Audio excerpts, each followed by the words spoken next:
Olá amigos do Capital Projects Podcast, eu sou o André Schoma, estou aqui para mais uma série especial, dessa vez gravada diretamente do 17º Congresso de Gestão, Projetos e Liderança do PMI Minas Gerais. É muito bom voltar aqui a BH, esse congresso tão especial que tem lugar cativo aí no histórico da gestão de projetos do nosso país. Essa série aqui tem apoio da BVP Geotecnia e Hidrotecnia, uma empresa especializada na atuação em diversos segmentos, com projetos desde o conceitual até o projeto executivo, nessas áreas de geotecnia e hidrotecnia. Essa série também conta com o apoio do capítulo do PMI Minas Gerais, que está organizando esse maravilhoso congresso aqui, e também com o apoio de sempre da Steckler Engenharia, que você já conhece. Eu tenho certeza que você vai querer ficar ligado para acompanhar todos os episódios gravados aqui em mais um evento onde o Capital Projects Podcast está gravando presencialmente. Vamos juntos?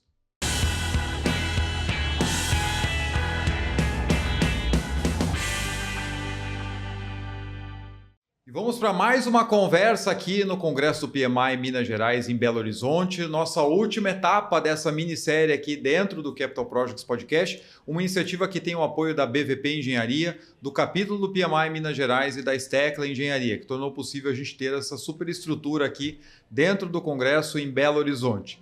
E hoje, para a gente fechar então essa série, uma conversa aqui com 3 profissionais que vão trazer muito para a mesa para a gente discutir sobre os desafios da gestão de projetos. Vou apresentar um por um aqui. Primeiro, o Marcelo Quintão, gerente de planejamento na Valorec, tem mais de 20 anos de experiência em gerenciamento de projetos em empresas multinacionais e também certificado PMP. Seja muito bem-vindo, obrigado por aceitar o convite. Muito obrigado, Schoma. Prazer imenso estar aqui com vocês. Prazer é meu. Tenho também aqui o Alessandro Ciano, que é gerente de engenharia da Borborema Recursos Estratégicos. Seja muito bem-vindo, Alessandro. Muito obrigado, André. Prazer estar aqui com vocês. E aqui do meu lado esquerdo, como entrevistado e também entrevistador, parceiro, presidente do PMI Minas Gerais, super especialista em ESG, em grandes projetos, e que esteve no episódio 181. Se você ainda não assistiu, vai lá. Depois desse, é claro, assiste o 181 que vai valer a pena. Felipe Borges, muito bem-vindo mais uma vez. Querido, muito obrigado pelo convite mais uma vez. Obrigado pela parceria estabelecida com a gente no PMI. Já faço o convite inverso, né, para que você venha depois gravar com a gente o nosso PMI em Prosa. Opa, né, que é o um nosso prazer.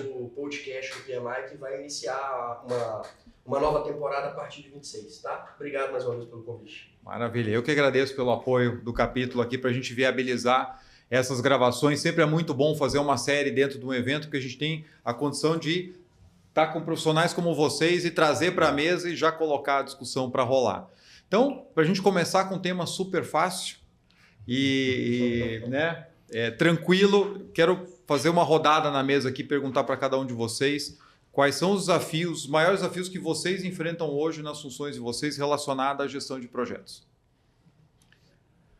Bom, vamos lá, Marcelo. Vamos lá, vamos começar. Eu acho que essa é uma pergunta muito difícil, né? Uhum. Porque a gestão de projetos é muito amplo, mas eu diria que garantir que os profissionais que estão trabalhando atualmente na gestão de projetos, eles estejam totalmente engajados, né, com a rotina e aquilo que são os requisitos, os benefícios e aquilo que é esperado do projeto.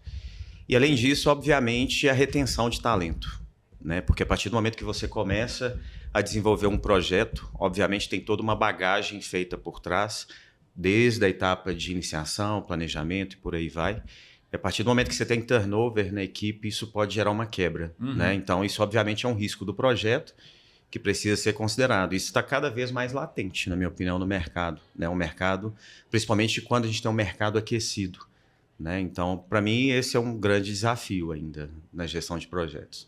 Hoje você tem dificuldade, às vezes, de reter profissionais ou de conseguir completar vagas que estão em aberto? Exato. É uma dificuldade até com a obtenção de profissionais no mercado, né? Uhum. De bons profissionais que estejam engajados, com alto nível de accountability em cima dos projetos, né? Que estejam engajados na entrega, né? E que estejam ali realmente de corpo e alma dentro do projeto para uma entrega de qualidade do início ao fim do projeto, né? Então, bacana. Essa eu vejo que é um ponto de dor ainda no mercado e é algo que é desafiador para nós, enquanto gerentes de projeto no mercado. Ótimo, a gente pode explorar isso um pouquinho mais, né, para a gente discutir o que a gente consegue fazer para reverter um pouco disso. Isso. Mas vamos seguir. Alessandro, o que você Muito traz? bom, Marcelo. Bom, eu queria trazer uma uma pegada um pouquinho mais até direta, né, ao dia a dia. Eu venho de uma caminhada profissional interessante, né? Eu fui Nexa Resources durante 8 anos, uma empresa com uma governança muito robusta de gestão de projetos, seguindo toda a metodologia FEL, né? Seguindo os gates, comitês de aprovação, super robusta, né? Uma empresa já estabelecida de mercado. Depois disso, eu saí da posição de owner para uma posição intermediária, estava na ThyssenKrupp Wood, onde a gente contratava projetos e serviços, mas era majoritariamente um fornecedor de grandes pacotes, de grandes equipamentos. E agora, recentemente, estou na Borborema Recursos Estratégicos como gerente de engenharia, onde é uma junior mine. Então, uma visão totalmente diferente. E o que eu vejo de dificuldade, né, nessa caminhada entre governanças? O prazo para se executar o projeto e as fases de FEL, né, ou como o Choma falou na palestra de ontem, né, do PMI, não necessariamente executar o FEL, né, não vem a ser somente a metodologia, mas pensar ali as etapas. Esse prazo está encurtando. Né? O projeto ele tem se acelerado, né, entre diferentes tipos de empresa, de porte. E a gente tem sempre buscado antecipar as decisões, né, cada vez mais, então isso vai se sobrepondo. Né? Então acho que, para mim hoje, né, o que eu tenho visto, né, de maior dificuldade, além do que o Marcelo falou, claro, é essa questão do prazo se encurtando, né, e a metodologia FEL e outras metodologias começam a se sobrepor, né, e até perder um pouquinho de sentido, né? A gente fica perdido, bom, eu estou aonde, né? Em que régua que eu estou, né? Eu estou fazendo ainda um FEL 1, um FEL 2, mas estou tendo que antecipar a informação, já provocando o nosso amigo Felipe para conversa também, né? A parte de ESG, de meio ambiente, a parte legal, né? Acaba que ela dá um fôlego para a gente na execução do projeto, que a gente tem que seguir todo aquele rito. Então, eu acho que hoje o tempo para a gente consolidar bem os conceitos do projeto tem encurtado bastante.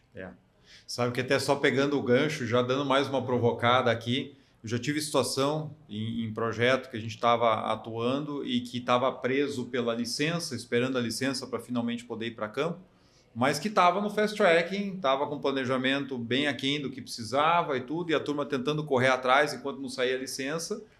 E um líder de projeto sincero chegou e falou assim, a gente tem que levantar as mãos para o céu que a licença ainda não saiu, porque se tivesse saído a gente estava lascado. Porque agora a gente está se dando conta do tanto de coisa, do tamanho do gap que a gente tem para estar pronto para ir para campo. E a licença está dando esse respaldo. Se ela sair logo, aí já não tem mais a desculpa para vocês dizer assim, não, poxa, é a licença que estava segurando. É isso aí. É isso, né, Choma? Então, como a gente falou, eu falei lá naquele episódio de número 181 que eu tive a oportunidade de gravar contigo, né? A disciplina meio ambiente e sustentabilidade é indispensável para os projetos, né? E elas não fazem parte do desenho dos projetos, muitas das vezes, nas organizações. Né? E aí, até fazendo um paralelo com esse seu caso, né? Que bom que a licença não saiu, porque não tínhamos engenharia desenvolvida suficientemente para implementar, para ir para campo, né? Pois é. E aí eu vejo que também tem um pouco de problema do arranjo mesmo, em que a estrutura hoje, né, a gente teve o nosso novo marco do licenciamento ambiental que trouxe alguns avanços, inclusive com licenças especiais para projetos que o governo entendam que sejam estratégicos, né? E aí eles entram num fast track de análise ali dos processos, mas a gente tem um desaparelhamento dos órgãos ambientais, né? São pessoas extremamente técnicas e que a gente precisa talvez trazer um pouco mais de corpo, força, vigor e talvez inovação até, né, pro Estado, para que ele assuma esse compromisso que ele tem de fornecer esse serviço, né, de uma forma mais efetiva, mais eficaz. Né? Hoje a gente tem milhares de processos no IBAMA, por exemplo, dependendo de análise, né? Porque não tem corpo técnico, não tem inovação, e a inovação é um gargalo dos projetos, né? Tanto internamente quanto externamente, né? A gente olhando para nós, enquanto profissionais de projeto, para a gente olhar também para essas pessoas que a gente depende para que os nossos projetos saiam. Então tem esse desafio, que é um desafio grande de trazer, né? Eu conversei muito com o Alessandro, a gente tem um projeto em comum que a gente trabalha aí, né, nossas empresas, e tem esse desafio da gente trazer o meio ambiente como uma disciplina participativa, que, né, forneça ali alternativas locacionais, forneça alternativas de viabilidade ambiental para o projeto, né? Eu tive um caso que eu trabalhei num projeto de capital, inclusive, e a gente teve que parar o projeto por causa de uma árvore. Mas é uma árvore? Sim, é uma árvore que o time de engenharia em campo não viu como uma interferência. Então é para a gente remover essa árvore, está dentro de uma unidade de conservação, eu preciso de uma anuência do ICMBio, eu preciso de uma autorização do IBAMA, né? Era um indivíduo arbóreo, era uma árvore. Né? Então olha o cuidado que a gente tem que ter para chamar para o jogo, né, essas disciplinas para que elas possam ajudar a gente a desenvolver projetos melhores e tirar esses gaps de tempo, esses desvios de atraso de projeto, né? E a gente pensar soluções alternativas que sejam cada vez mais viáveis para a gente encurtar o tempo, né? Então existe prerrogativa para isso, existem possibilidades, mas se a gente não é envolvido no debate, aí eu falando como um profissional da área, fica difícil, porque quando chega para a gente implementar, eu tenho que dar uma solução que não foi pensada lá atrás.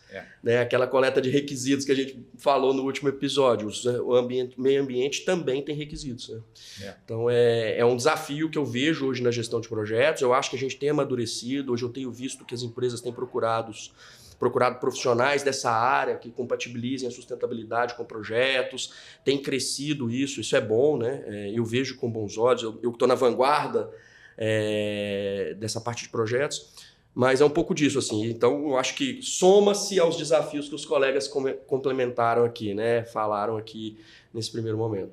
Eu complementaria também. É muito encantador a gestão de projetos, né? Eu, particularmente, sou apaixonado por gestão de projetos. Eu observando aqui vocês falando, né? Então, por exemplo, aí me veio um bug na cabeça entre riscos e oportunidades, né?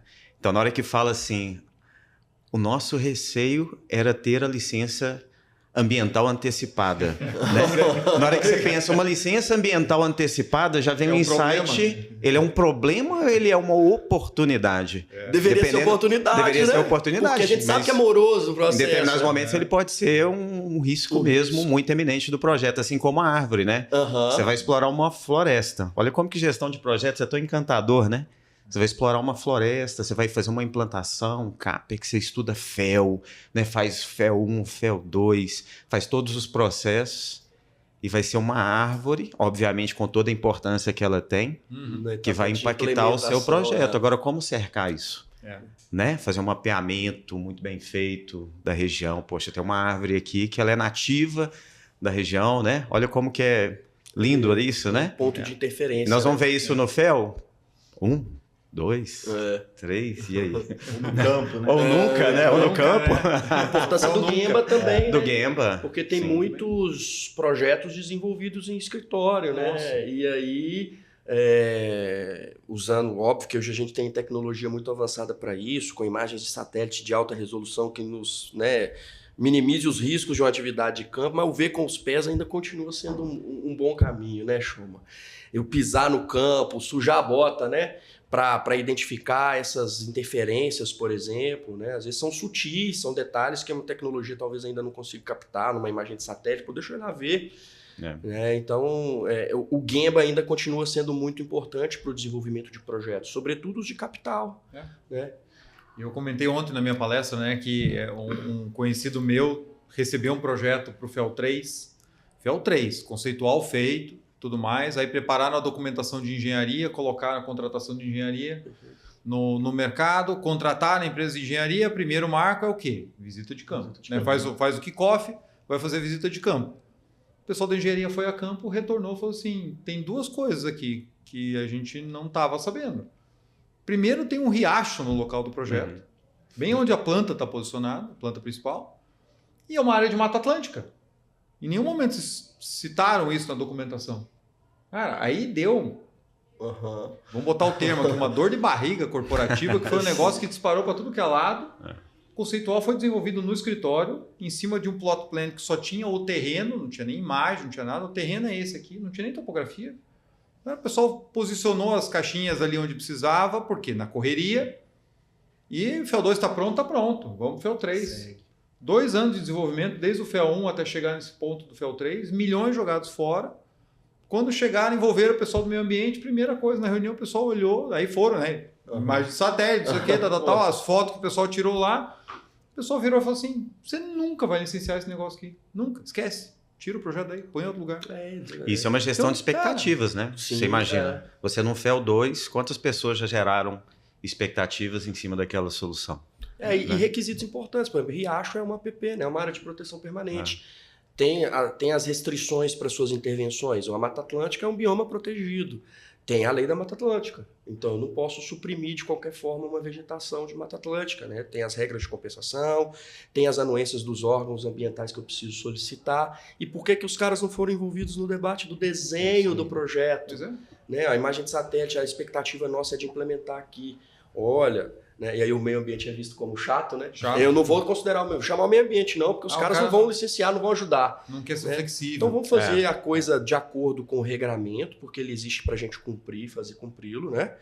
E vamos a pensar alternativas, né? Pô, vamos mudar essa planta para cá, é possível do ponto de vista da engenharia, a gente minimiza os impactos ambientais, reduz a supressão, não faz uma intervenção no riacho. Então, se a gente não está lá no debate das alternativas no início, né, fica difícil. E é interessante que a engenharia, né, numa etapa de FE 1, né, onde você começa a enxergar isso, se a gente for pegar pela metodologia, né, pelo FEL, pela ACE, os entregáveis, a engenharia em si tem muito pouco a entregar, né? Ainda é tudo muito preliminar. Mas muito viabilidade ainda, né? Muita viabilidade, mas esse contato com o time de ESG é totalmente importante, né? Onde vai viabilizar o projeto, as alternativas locacionais da planta. Né? E acho que, como o Marcelo falou, faltou também envolver os stakeholders. Né? E o principal nesse caso é o time de meio ambiente, né? Ainda interno e depois externo, né? Também pensando já no licenciamento. A gente pensa muito num projeto viável somente economicamente, né? Um business case viável, o Choma também apontou isso ontem, né, na palestra. E o projeto também tem que ser licenciável, né? Perfeito. Esse projeto ele para de pé, né? Não só nos números, na parte financeira, mas ele é licenciável. Qual que é o impacto na comunidade, né? Senão o número não acontece, né? Tem um número, mas ele não se realiza. Não né? acontece, não realiza. Isso aí. E falando da questão da velocidade, que é um desafio, o mercado cada vez mais desafiador, mais apertando as empresas para prazos mais curtos. E a gente está vendo aqui só num exemplo, né, o quanto que o envolvimento das áreas necessárias no momento certo evita que você tenha retrabalhos, que você volte, que você fique empacado numa licença. Né?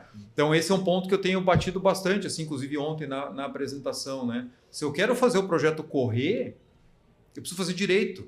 Porque, na verdade, até eu ouvi uma palestra mais de 10 anos atrás do Sérgio Itriconti, que fala de Lean Construction, e ele falou assim, uma coisa que nunca saiu da minha cabeça: o projeto mais rápido não é o que mais corre, é o que menos para. Porque a gente está sempre correndo atrás de definições, de mudanças, etc. Dando pequenas pausas, e isso é que está comprometendo o prazo. Né? E o próprio princípio do FEL, seguindo mais de perto ou não, é você ter os inputs na hora certa, para você não ter que ficar retrabalhando. Então, assim, cara, fechou o conceitual. Agora eu estou livre para fazer o básico. O básico avançou, pô, tá legal, consolidou, eu posso ir para o detalhado.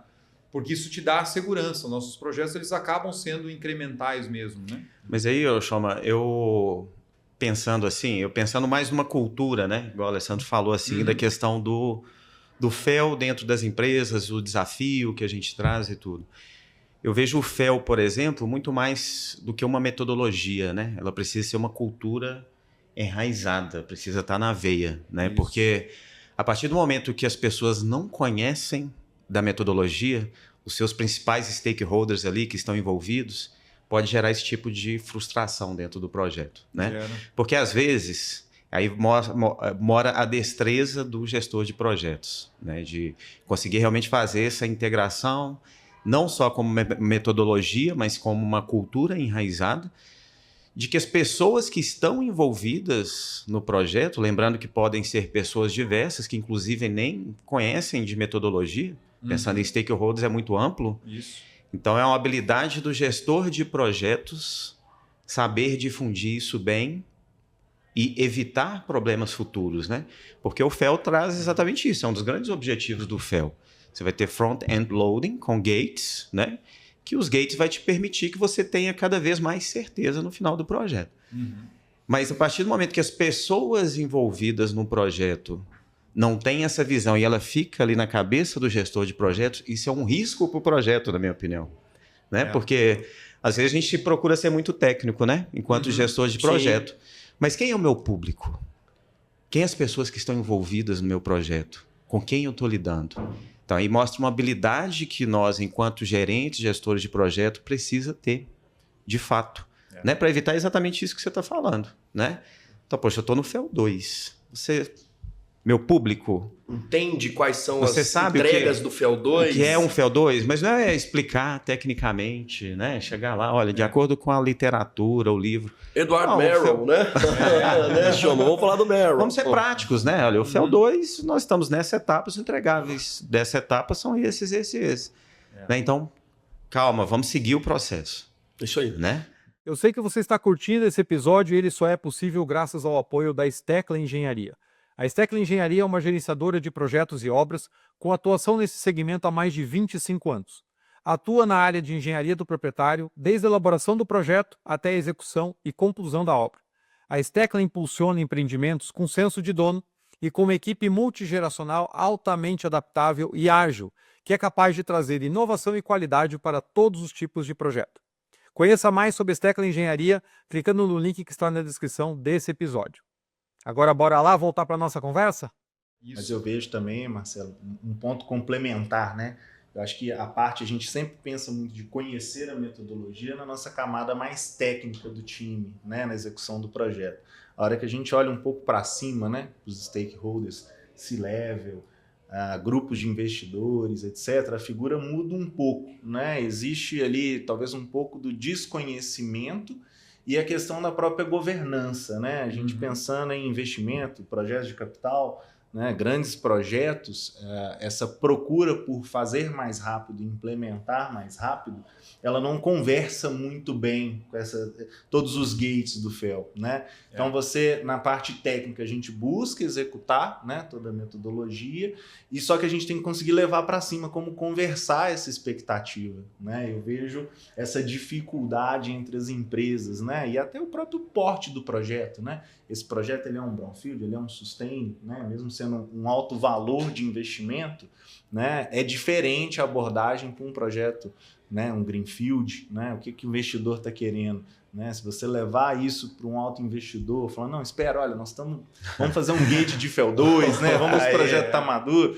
Cara, ele entende que você, né, a gente como uma parte técnica, isso já foi feito. Ele não quer discutir um gate de FEL 2. Mas aí né? deixa eu te provocar então, Alessandro. Aí, ok, estamos lá num projeto, a gente está com a cabeça FEL, poxa, eu estou no FEL 2, eu tenho que fazer minhas entregas de FEL 2. Mas o seu sponsor não quer nem saber de FEL. É exatamente igual você falou, né? E aí, onde que a gente tem que ter habilidade entre garantir aquela entrega dentro daquilo que é uma metodologia enraizada ou abandonar? Até onde a gente tem que ter o pulso firme? Ou senão o seu sponsor vai falar assim, cara, eu não quero nem saber o que é. Passa de FEL. fase. Passa por 3. Passa de fase e eu quero o investimento pronto, a minha fábrica rodando, e eu quero ter um retorno de investimento rápido. Aí, na sua opinião, assim, qual que é essa habilidade que a gente precisa ter para também não ficar alheio a essa situação e talvez até fazer um abandono de uma metodologia ou algo que a gente está seguindo, né? De abortar a metodologia. Exatamente, né? Que é algo que a gente, infelizmente, acaba vendo esse tipo de vício no mercado, né? Sim. Eu acho que assim, não existe um remédio, né, assim, para resolver esse tipo de problema. Pô, mas que agora você entregar o ouro aqui. Quem me dera. Eu vejo que um caminho, né, que possa ser o melhor caminho para isso é ter uma equipe realmente qualificada. E volta lá no primeiro ponto que você falou, né, da falta de mão de obra qualificada, falta de retenção. Por quê? Né? Se você não tem toda essa governança, né? Se você não vai seguir, né, uma estrutura de FEL muito clara, você vai depender muito do seu time de projeto, né? O seu time de engenharia, o seu time de ESG, o seu time jurídico, o seu time de suprimentos, todo o time que compõe para buscar antecipar os problemas que você vai ter, né? Que poderiam ser identificados num gate, mas pesando isso no time que o projeto está acontecendo, né? Então, igual o Felipe falou, poxa, o projeto parou por causa de uma árvore. O Choma falou, pô, o pessoal não chegou aí no campo para ver que tinha um riacho ou uma Mata Atlântica, né? Então, assim, a gente vai de um caso talvez pequeno, né, mas que gerou um impacto imenso, para um caso muito grande, né, que também gerou um impacto imenso no projeto. Né? Então, acho que é esse meio do caminho. Uma equipe experiente, qualificada, ela vai ter que tentar pesar isso. Olha, ok, a gente não tem um gate de FEL 1, de FEL 2 ou até de FEL 3, mas para esse projeto, para essa situação, para nossa empresa, vamos antecipar essa informação. Isso era lá de FEL 3, eu vou trazer para FEL 2, se é de FEL 2 eu vou trazer para FEL 1, isso aqui, pelo que a gente está enxergando, eu vou postergar, vou deixar para ver mais para frente. É esse equilíbrio, né? Então, tentando responder, eu falei que não tinha um remédio, né? Mas acho que o gerente de projeto, o gestor, né, diante de uma situação dessa, né, ser uma governança ou não seguindo de forma muito clara, ele vai ter que trazer um equilíbrio. Ele vai ter que tentar antecipar os problemas que ele possa ter com a experiência do time. Né? E aí o Schoma também falou ontem muito legal a parte do benchmark. E convencer. E a parte do benchmark. Onde que você está? Né? O livro do Bench é excelente. Né? Eu li ele recentemente e é um livro quase que de cabeceira para todos de projeto. É um livro gostoso de ler, fácil. Né? E ele te mostra, você vai entrar aonde? Qual que é o seu setor? Né? Dali você já começa a enxergar os seus maiores riscos. Né? É bem interessante. E vocês não acham que, até pegando essa conversa, muitas vezes o sponsor, ao invés de estar com o chapéu de sponsor, está com o chapéu de cliente? Nessa conversa, não, quero para ontem, não importa o que você vai fazer, a meta é essa, reduz o CAPEX mais 10%. Porque o papel do sponsor, ele é de remover barreira, de colocar recurso, de proteger o time, de ajudar a melhorar o projeto, porque afinal de contas ele é o maior interessado. E assegurar o sucesso no final, né? E com esse tipo de comportamento ele está colocando o sucesso do projeto em risco. Em risco. Exatamente. Ele está exercendo justamente esse papel contrário. Né? Ele está pressionando, né, na condição de cliente porque ele quer o produto final pronto com a sua usabilidade ali imediata e ele acaba comprometendo a qualidade do projeto por causa disso, né? E a gente vê business cases aí, tem lá claros os fatores críticos do sucesso, né? Que não são cumpridos, né, Chão? Os fatores que... Passa essa página, né? Dos fatores críticos do sucesso, passa... Né? Eu tive experiências em grandes mineradoras, a gente tinha um design basis, que era um documento, né, bem robusto, que trazia para a gente assim, né, o detalhamento do projeto, e a gente ficava se debruçando sobre os fatores críticos do sucesso. Gente, os fatores críticos do sucesso são inevitáveis, são inegociáveis. A gente não negocia eles, né? Eles estão ali e a gente tem que alcançar. Então, muitas das vezes acontece com essa pressão e ansiedade, por motivos diversos, né, que esses owners têm, e os sponsors, de assumirem papéis como os de cliente, né, e não se preocupar com aquele tradicional que é o que você disse, né, remover barreira, proteger o time dos conflitos, né, assegurar os recursos necessários para o desenvolvimento dos projetos. Então acaba havendo uma inversão mesmo, isso é muito comum, né, no mercado, é muito comum. E aí acaba que o gerente de projeto, né, no caso, a gente pega até um pouquinho nosso PMBOK 7, né, já está chegando o 8 aí já, a gente buscar entregar mais valor e menos documento, né? Perfeito. Porque também esse sponsor, esse cliente, ele não vai se apegar ao design base lá atrás, Sim, né, ao project charter, falar, não, o mercado mudou, né, essa premissa, esse requisito que a gente tinha já não vale agora, né? Então, também é mais um equilíbrio para o gerente de projeto, né? A gente, ao longo da metodologia, a gente quer ter a formalização das informações, a linha de base, mas para acompanhar essa velocidade toda acontecendo, nem sempre é possível. Ainda mais, né? com essa volatilidade do mercado, né? A volatilidade do mercado, cada vez mais soluções inovadoras aparecendo, mais necessidades de negócio, né? Hoje é terras raras e minerais críticos, né? Minerais especiais que a gente está tendo. O minério de ferro já deixou de ser uma commodity tão aos olhos dos investidores, né? Continua ainda sendo rentável do ponto de vista, né, econômico, mas a gente tem minerais aqui diferentes, que é uma possibilidade de exploração, o próprio petróleo na foz do Rio Amazonas, recentemente o caso, né, da obtenção da licença agora pela Petrobras para fazer as explorações investigativas, né?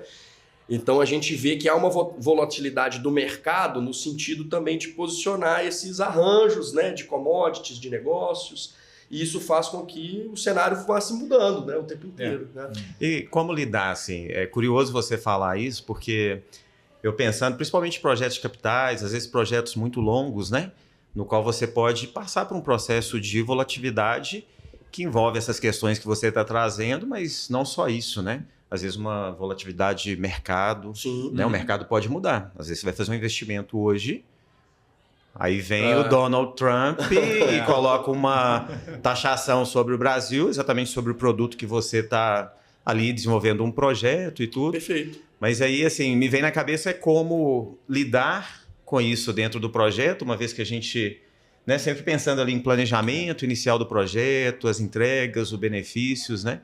E pode surgir no meio do caminho um ponto de interseção ali que você vai ter que tomar uma decisão. Né? É um equilíbrio que tem que ser tratado do nível de negócio já desde o nascimento do projeto, né? Porque assim, o mercado de fato está muito mais dinâmico do que era 20 anos atrás e só vai continuar piorando nesse sentido.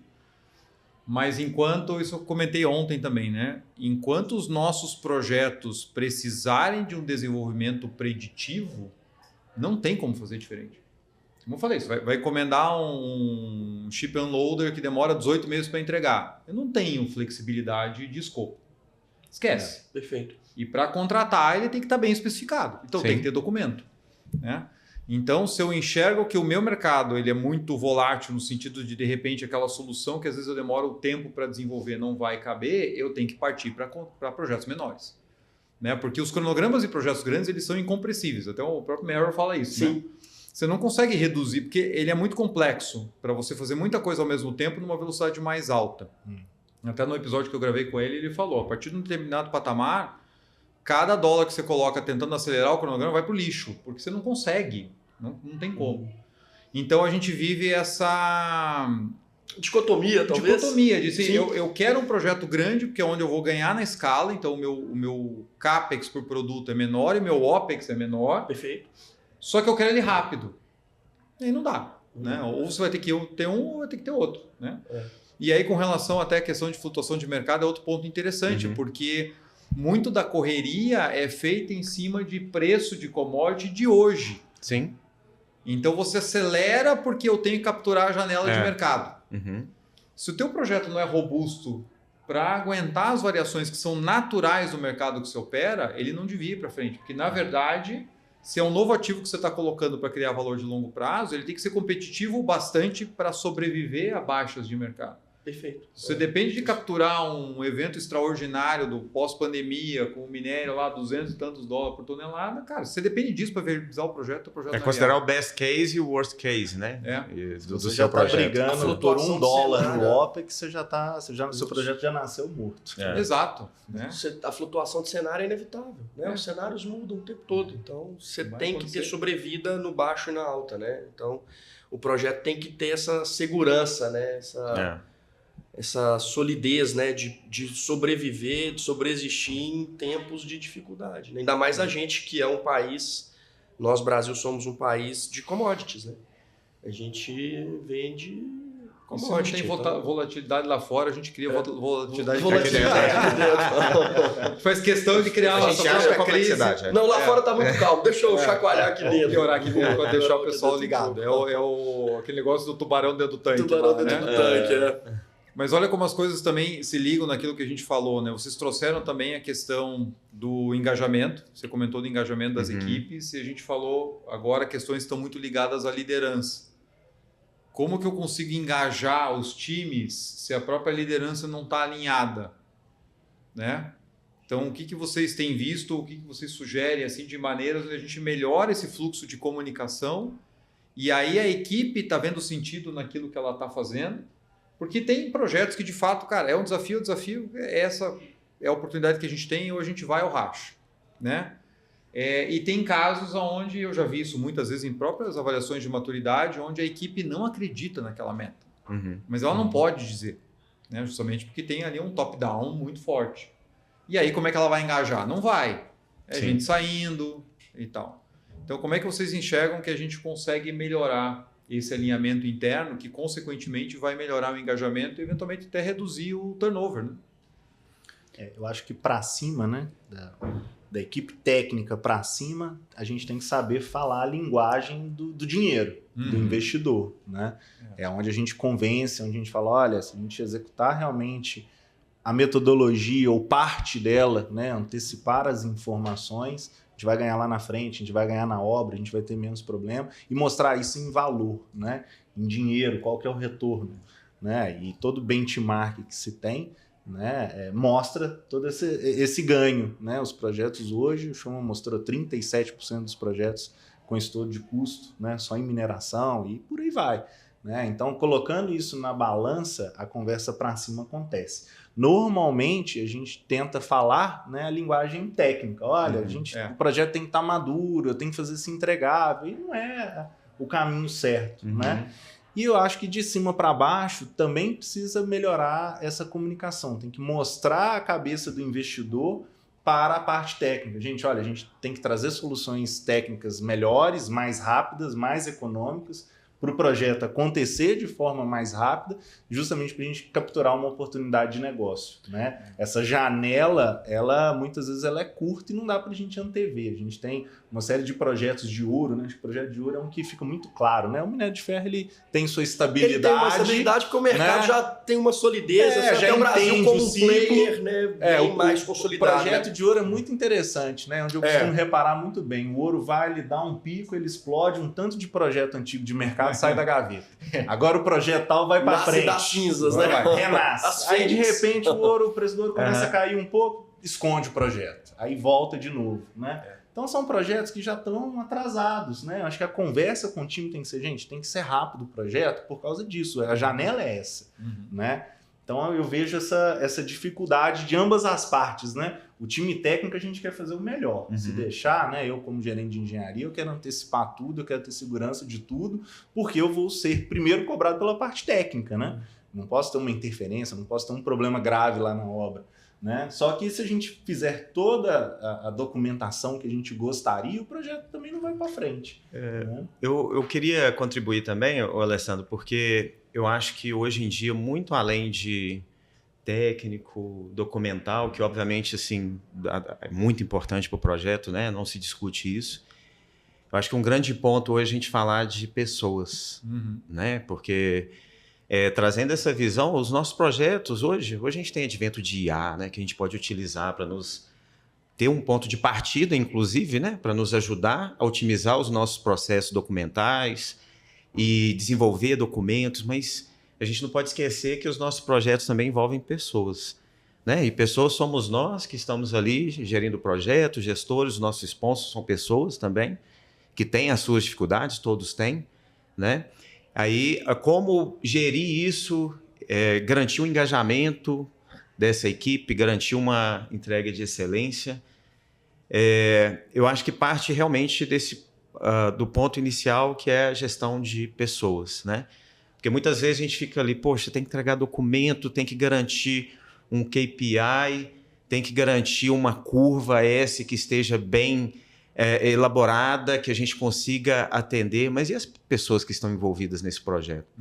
Né? Voltando de novo ali, querendo ou não, pode ser um risco para o projeto, né? E como eu estou lidando com essas pessoas, como eu estou tratando essas pessoas dentro do meu projeto, elas estão realmente envolvidas, engajadas, entendem ali quais são os benefícios desse projeto, né? Eles se sentirão orgulhosos no final da entrega do projeto. Eu vou celebrar com eles, eu tenho o hábito de celebrar a entrega dos projetos, celebrar as conquistas, né? Qual que é o meu poder de liderança, de influência sobre esse time, né? Na presença do Felipe aqui hoje, a gente, além de profissionais que a gente trabalha junto, é um profissional de grande referência para mim também, ele me deu um exemplo claro de liderança essa semana, né? A gente tem um membro da nossa equipe que ele se desligou de uma empresa e ele, muito gentilmente, o Felipe, me mandou uma mensagem e falou, cara, você sabe o que aconteceu? E tal, falando, não sei, o que aconteceu foi isso, ele pediu para se desligar, ele está feliz, ele está bem.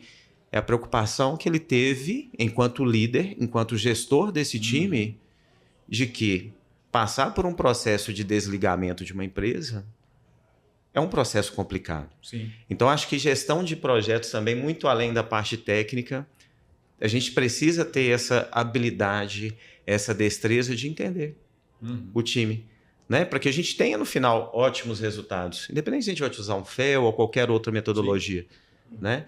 Então, acho que uma forma de garantir também, né? De, pelo menos, evitar, de mitigar um turnover numa equipe de gestão de projetos. Às vezes tem uma pessoa-chave dentro da sua equipe, chave que no meio do caminho vai pedir para se desligar. Liderança é servir, né? Liderança, a gente tem um livro da Caroline Taylor lá, o Walk the Talk, ele é até bastante conhecido, né? Ele fala que liderar é exemplo, né?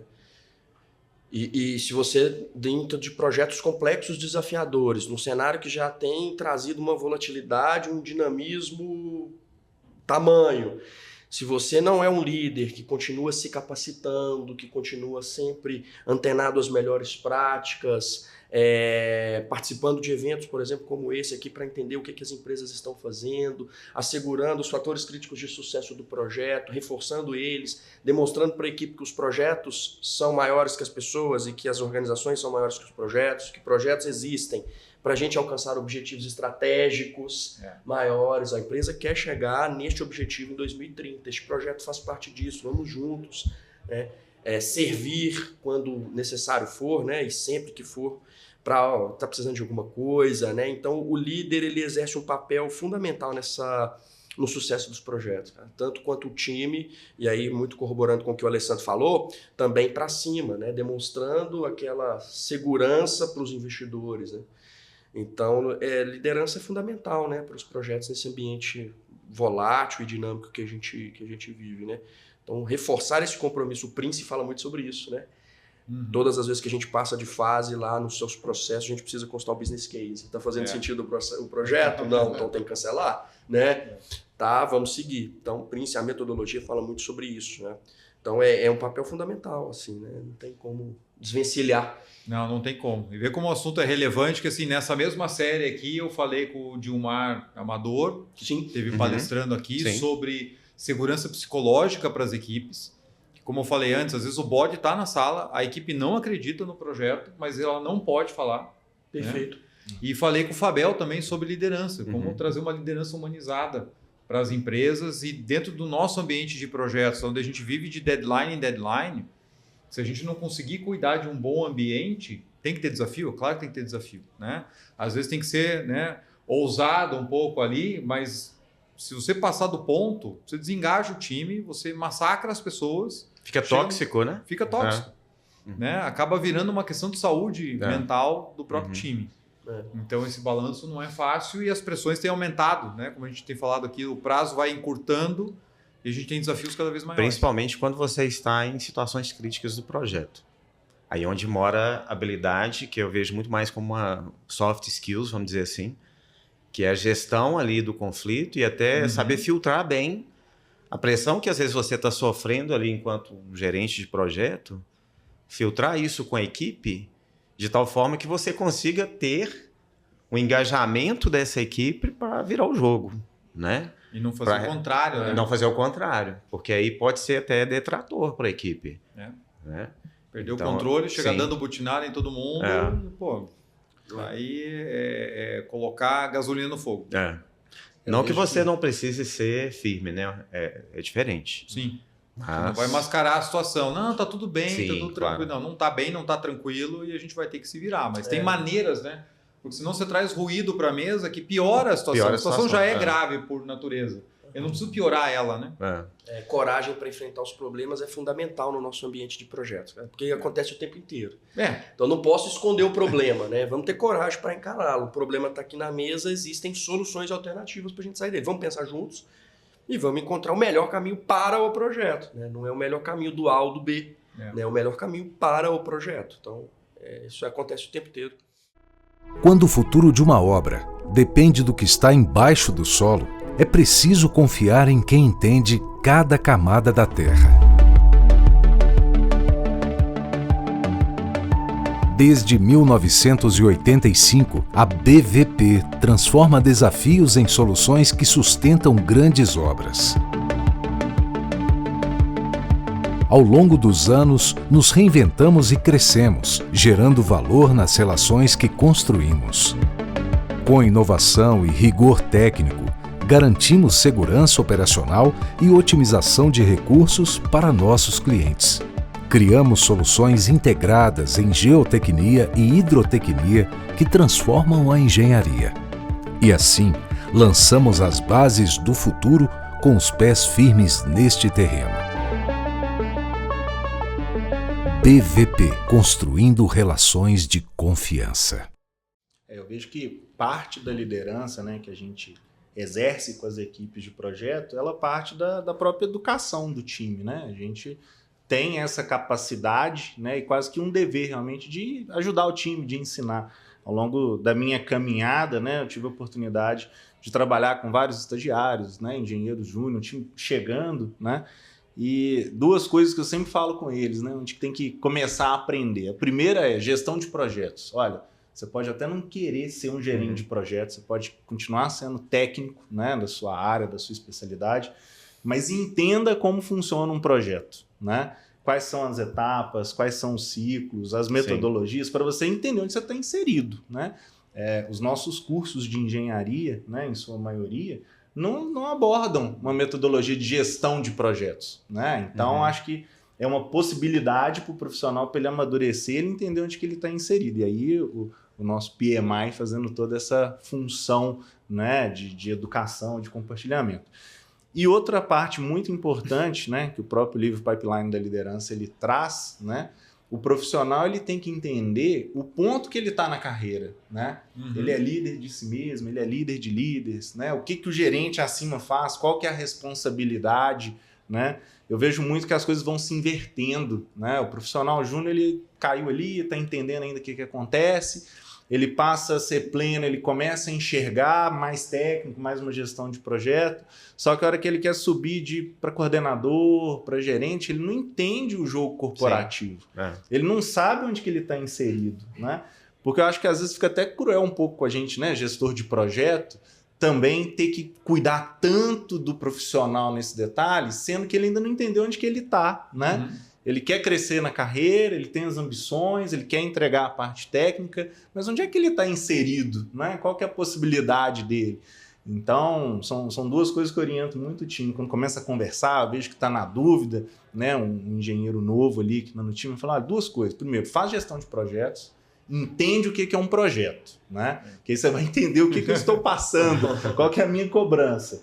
E depois vem entender um pouco mais do jogo corporativo, né? Onde que você está também, qual que é essa pressão, né? Até para ele ter maturidade de ter uma conversa difícil, né? De um projeto que está com problema, o projeto está atrasado, né? Um requisito.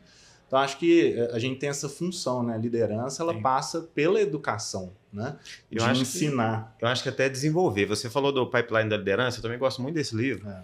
Porque, assim, ele não é só para as pessoas que estão em transição de carreira ali, na minha opinião, né? Obviamente, ele é muito importante para essas pessoas. Mas também para as pessoas que, às vezes, ali está se desenvolvendo de entender, igual você falou assim, olha, você está ali enquanto gestor, direcionando a equipe, você entende o que eu estou passando e tudo, mas será que as pessoas que estão envolvidas ali realmente entendem, por exemplo, aquilo que você precisa entregar enquanto gestor do projeto, enquanto gestor dessas pessoas, né? O Pipeline da Liderança também ele traz essa conotação, que é a importância de você conhecer onde eu estou, onde eu quero chegar, mas não para você enquanto gestor, talvez, mas também as pessoas que estão ali procurando desenvolvimento que eu tenho que cobrar do meu líder. Porque a gente também, enquanto gestores de projetos, a gente tem líderes. Né? Será que ele conhece em qual pipeline ele está? Será que ele está obstruído em algum ponto? Né? Então, essa habilidade também eu acho que é muito importante. Né? Legal. E vou aproveitar para colocar uma provocação aqui e aproveitar a experiência de vocês três ligada a esse assunto, que é um tema que eu também conversei com o Fabel no outro episódio, que é o seguinte: pela experiência de vocês, muitas vezes o profissional de projetos, ou líder de projetos, gerente de projetos, ele não tem necessariamente uma hierarquia formal sobre vários recursos que estão alocados. É tradicional da nossa profissão você ter que fazer negociações e influenciar outras áreas. Transversal, né? Para poder ter um sucesso coletivo ali do projeto.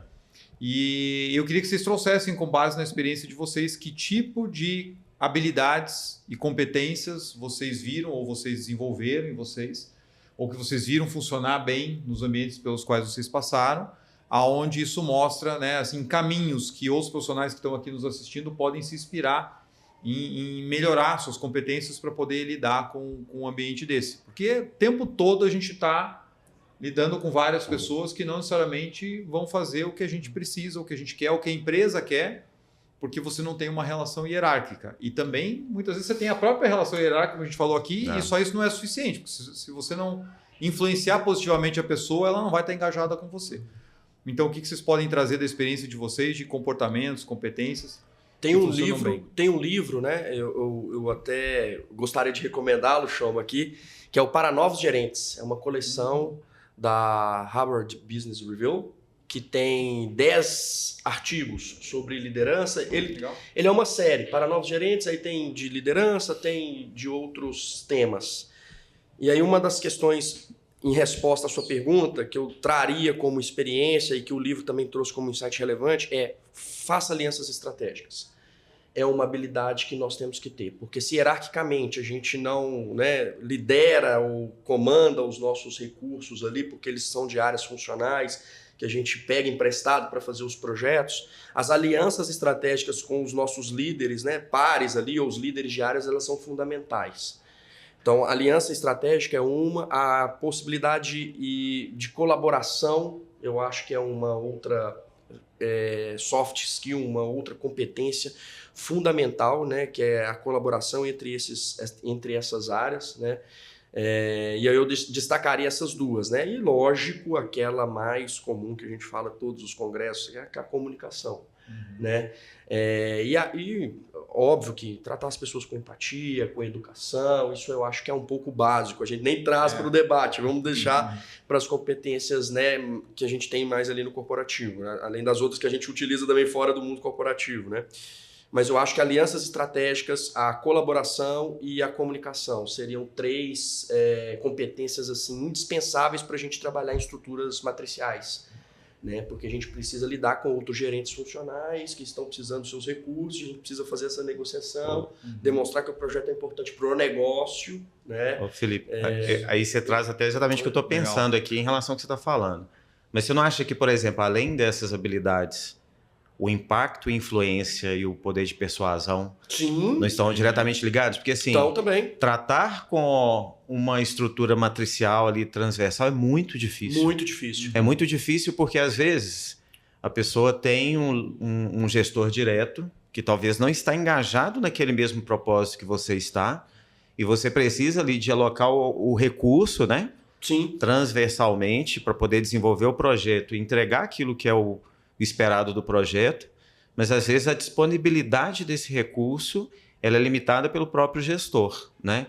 Então, ou seja, muito além da comunicação, o impacto e influência e o poder de persuasão que você vai ter sobre aquilo que é esperado do projeto perante não só a equipe, mas aos líderes dessa equipe, né, que é matricial e transversal, eu acho que é muito importante. Sim. Obviamente, comunicação e tudo, mas eu vejo também que persuasão, se adiciona, impacto e influência, né, de mostrar ali como que isso vai ser desenvolvido, quais são os benefícios. Eu já vi muitas vezes assim, você está desenvolvendo o projeto e o recurso ser eliminado do projeto de uma hora para outra, né?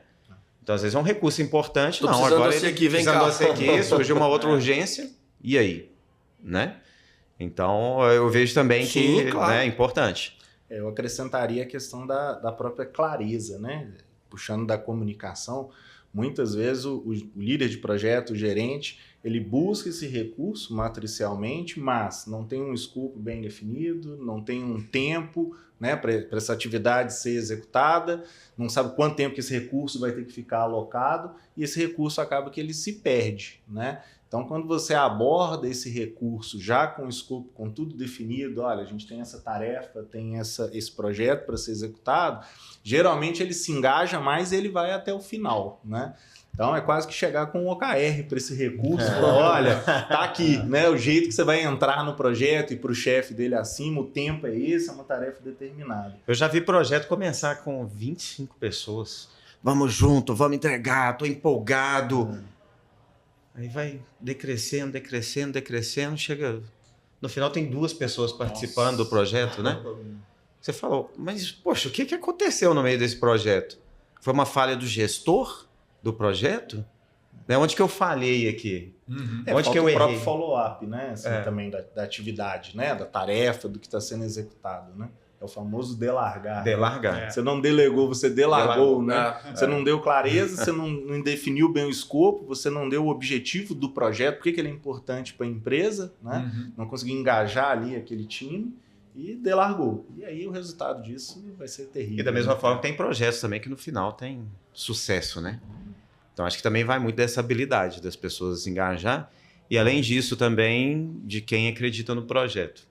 Eu acho que esse é um ponto muito importante, né? Dentro da estrutura hierárquica de onde você está atuando, quem está acreditando naquele projeto? Isso vai determinar, talvez, o engajamento, além de todos os outros fatores, né? O engajamento dessa equipe. Né? Não, com certeza, o que conecta no que a gente falou de uma visão de liderança clara, de negócio, né? Para você poder engajar o time e com objetivos que sejam factíveis. Porque também não adianta vender o sonho maravilhoso se a turma vê que, poxa, não vai dar para fazer. E aí você consegue criar um ambiente onde a turma está realmente comprometida. Sim. E eu já tive situação assim de no passado, tomar a decisão de que não, eu vou sair da empresa, mas eu vou sair depois que eu entregar o projeto. Por quê? Porque eu não vou deixar o meu time sozinho. Né? Então a gente vai entregar o projeto, aí depois eu estou tranquilo. Perfeito. Para poder cumprir esse compromisso que a gente tem entre a gente. Está todo mundo se dedicando aqui, eu também, e a gente vai até o final. Perfeito. Legal. Papo bom passa rápido, né? Para a gente fechar, eu queria dar mais uma rodada na mesa, queria que vocês trouxessem, pela experiência e visão de vocês, dicas para profissionais que estão nos assistindo, de como eles podem melhorar as habilidades deles para os desafios que a gente falou aqui de gestão de projetos. Quem quer começar? Bom, deixa eu começar. Juntar-se ao PMI é uma, né? Porque a gente tem trabalhado constantemente workshops, treinamentos, capacitações que permitam o desenvolvimento tanto de hard quanto soft skills, né? Demonstrando essa evolução constante que a gente passa pela gestão de projetos. Então, eu acho que o PMI tem grande colaboração com os profissionais, né? Continuar o desenvolvimento contínuo, né? O lifelong learning é uma filosofia a qual eu sou adepto. E continuar estudando todos os dias e estudando coisas novas, investigando novas possibilidades também é um caminho, né? E para os líderes é estudar liderança, porque muitos deles chegam numa carreira em Y nas organizações porque chegaram no nível máximo de um especialista técnico e são colocados na posição de gerente. E ao serem colocados lá, pelo efeito halo, né, ficam ocupando aquela sombra e são muito bons técnicos, mas são não são tão bons líderes, né? O pipeline da liderança. Então, estudar a liderança. Cheguei numa posição de liderança, eu tenho que cuidar das pessoas, porque elas é que vão cuidar dos processos. Então, vamos cuidar das pessoas, vamos estudar a liderança. Então, tem livros, tem artigos, tem formação acadêmica, tem uma série de possibilidades que essas lideranças, né, poderiam aí, beber dessa fonte para poder se tornarem melhores líderes, né? Então, acho que o desenvolvimento contínuo é o que, de fato, a gente tem que seguir como profissional de liderança. É isso. Eu vou dar uma dica que eu acho que eu vou ganhar até uns PDUs aqui. Vamos lá. Conversando ontem no momento do network, né, do cafezinho, até com um profissional nosso aí, amigo de profissão de gestão de projetos, justamente essa dúvida, né? Olha, já fiz um tanto de curso, como é que eu continuo evoluindo, né? Tanto na gestão de projeto, profissionalmente, na carreira. Falei, olha, para mim o que sempre funcionou até agora, né? Não quer dizer que vai continuar funcionando, se envolva com atividades paralelas ao seu dia a dia, né? Então, geralmente nas empresas você vai ter um grupo de trabalho de gestão de processos, grupos de segurança, grupos de ESG, porque ele vai ter uma forma de você ter contato com pessoas diferentes, né?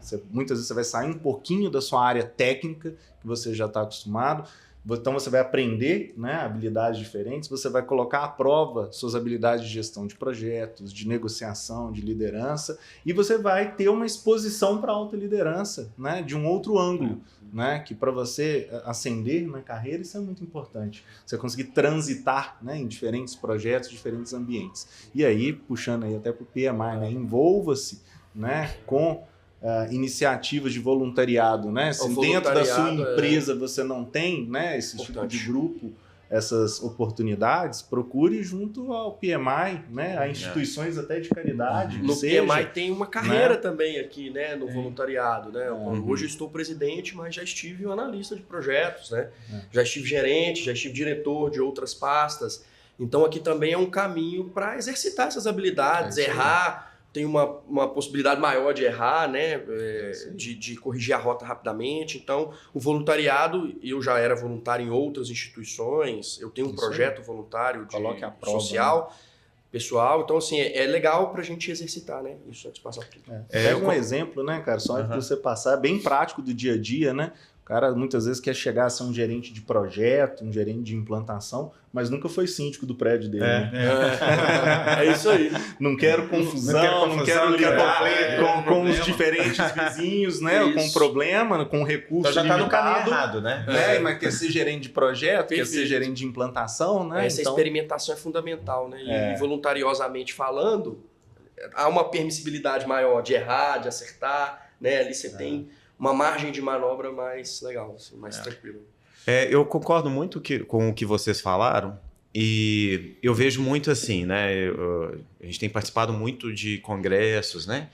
O estadual, nacional, e eu vejo que isso é um mestrado, sabe? Porque ali você está lidando com profissionais de diversos segmentos, né?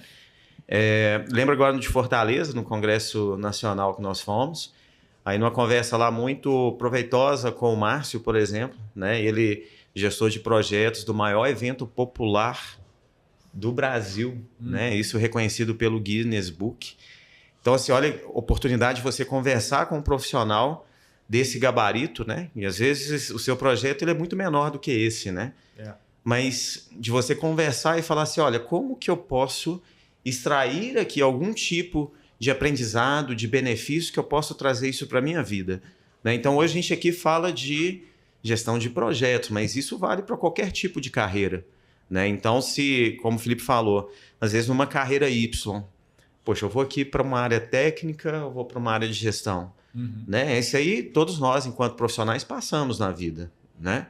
Então, acho que uma grande dica que eu dou é, em primeiro lugar, se conhecer, obviamente, onde eu quero chegar profissionalmente e em qual tribo eu preciso me inserir para que eu possa ter a obtenção de conhecimento e como isso pode me ajudar até para tomar uma decisão como essa, né? Porque às vezes nos corredores de um congresso como esse, que é a nossa tribo, vamos dizer assim, você pode tomar uma decisão como essa, fala assim, olha, você encontra um profissional no corredor, né? Onde você trabalha, o que você faz.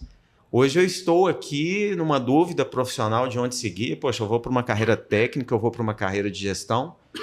Às vezes vai ser nesse momento que vai fazer uma virada de chave, talvez a mais importante da sua vida. Exato. Né? Que vai determinar aquilo que você vai ser daqui a 30 anos, né? Da sua vida pessoal, profissional. Então essa é a grande dica, complementando, obviamente, o que vocês falaram, que eu gostaria de deixar aí para os profissionais de mercado. Tem boas referências, né? Sim, claro. Eu acho que hoje em dia os jovens, né, não só os jovens, né, segue muito os YouTubers, né, Instagram, TikTok, né, mas, pô, pessoal de projeto, né, as referências, escreve livro, que está em congresso, né?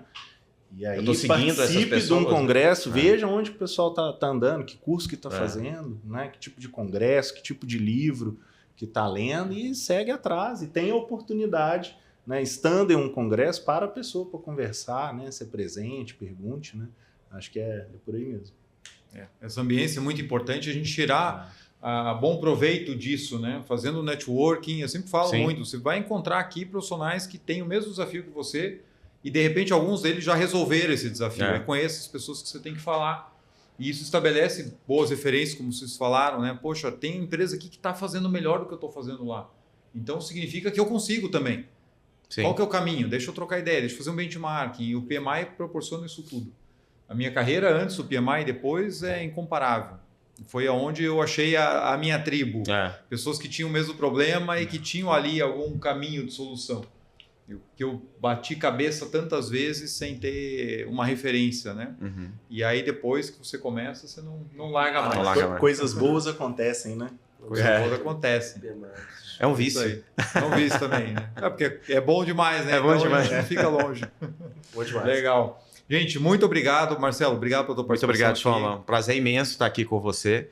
Né? Grande referência no mercado, te acompanho há muito tempo. Principalmente metodologia FEL, né? Que ainda é um grande desafio para nós. Então, assim, as suas entrevistas, né? Recomendo muito aí para quem está nos assistindo, né? Acompanhar as entrevistas com grandes profissionais que o Choma faz dentro do mercado. É realmente muito bom, muito interessante.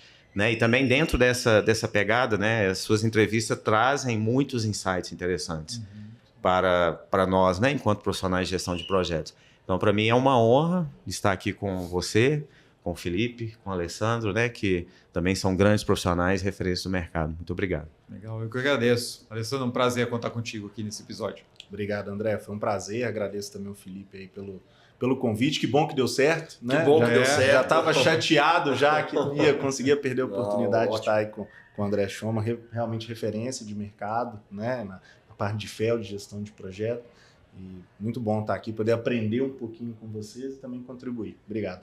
Legal, eu que agradeço. Felipe, brigadão pela segunda participação aqui e mais uma vez por todo o suporte ao canal para a gente estar aqui hoje. Não, obrigado. Eu quem agradeço, né? Em nome do PMI pela sua presença aqui com a gente, enriquece o evento, né? Gera conteúdo para além do que a gente está falando aqui, para aqueles que não puderam estar aqui, né? Então eu te agradeço mais uma vez pelo convite, me sinto muito honrado em participar, sou fã do Capital Project Podcast, vou escutando no carro lá todos os dias. Então eu quem te agradeço mais uma vez pela parceria e coloco à disposição tão o PMI e eu, Felipe, como pessoa também, para a gente fazer novas parcerias aí e falar um pouco mais sobre gestão de projetos. Obrigado. Maravilha, muito obrigado. Olha, gente, que maneira fantástica da gente encerrar a nossa super série aqui dentro do Congresso de Gestão, Projetos e Liderança do PMI Minas Gerais em Belo Horizonte.